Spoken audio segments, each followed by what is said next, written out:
Good morning, everyone. Thank you for joining us. Welcome back. I'm Steve. And I'm Scott. And together we are Backyard Musings, the Science and Technology channel. Yep. And Steve is in Apple Valley, and I am in a secret bunker, which I've been before, in the snowy country of Utah. But we're talking about a good one today. Yeah, it looks like the Army listened to our broadcast when we were talking about modular reactors. The Army is launching a sweeping new nuclear program to generate power for bases across the globe, particularly in remote or contested locations where fuel might be difficult to obtain. Quote, hundreds of millions of dollars will be funneled into the project known as the Janus Program over the next 5 years, according to Dr. Jeff Waksman, the Army official leading the effort to install next-gen commercial microreactors at military sites. Would you like to know more?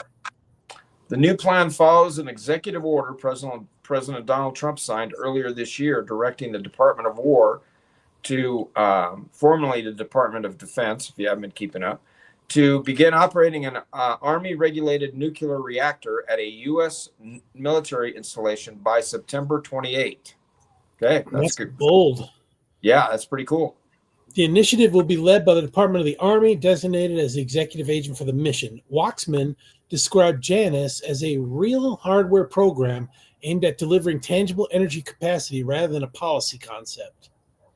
Under Janus, the Army will partner with the Defense Innovation Unit and the Department of Energy's national laboratories to oversee the design and testing of commercial microreactors.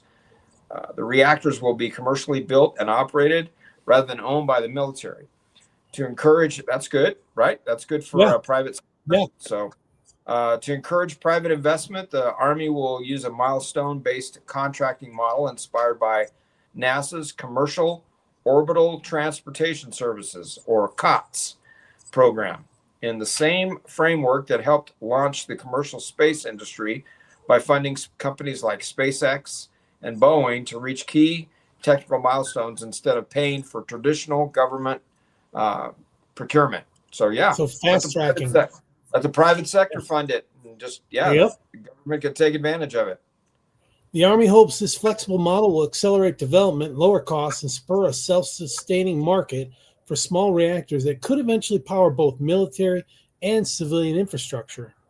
Okay. Construction of the first hardware is not expected before 2027, which Waksman called the light speed for a nuclear program.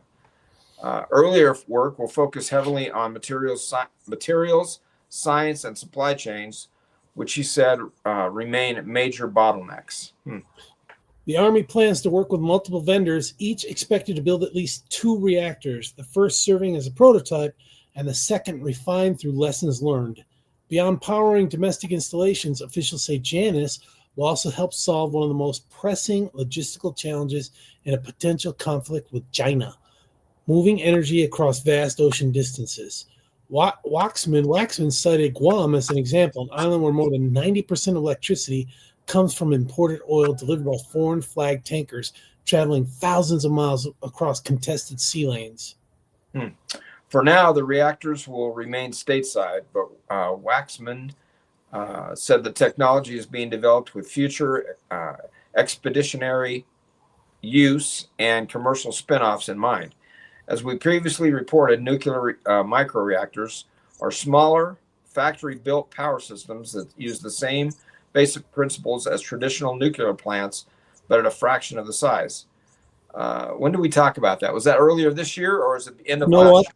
No, I think it's 2024. Okay. Yeah. Let's see, where are we at here? Most produce between 1 and 20 megawatts of electricity, enough to power a small town or a military installation, and can operate for 5 years without refueling. That's cool. For years, not just 5, for years. Oh, yeah, I'm sorry, for years, Can operate for years. Unlike large commercial reactors, which can take a decade to construct, microreactors are designed for rapid deployment. They can be shipped by truck or aircraft and installed on site within weeks, providing steady carbon-free power in places where fuel delivery is difficult or dangerous.